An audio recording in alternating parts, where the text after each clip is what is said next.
Cześć, chciałbym Wam pokazać swój sposób na wykonywanie termotransferu na płytkach PCB, na płytkach drukowanych. Wykorzystuję do tego bęben utrwalacza ze starej drukarki laserowej, który jest nagrzewany tymi lampami z boku. Tutaj dioda, która dokonuje pomiaru temperatury. Układ sterowania wykonany przez znajomego. Do tego jest napęd, silniczek z przekładnią, który napędza bęben. Grzałki są sterowane sygnałem PWM przez mikroprocesor.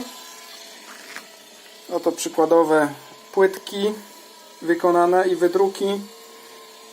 Należy pamiętać, że wydruk musi być wykonany na papierze kredowym.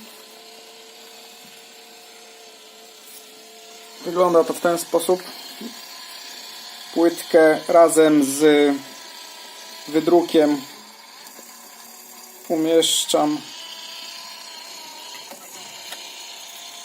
między bębnami. To już jest gotowa oczywiście. Kilka razy i wydruk będący na kartce zostaje na płytce PCB. O, już jest bardzo gorąca. Wystarczy 2-3 razy przepuścić.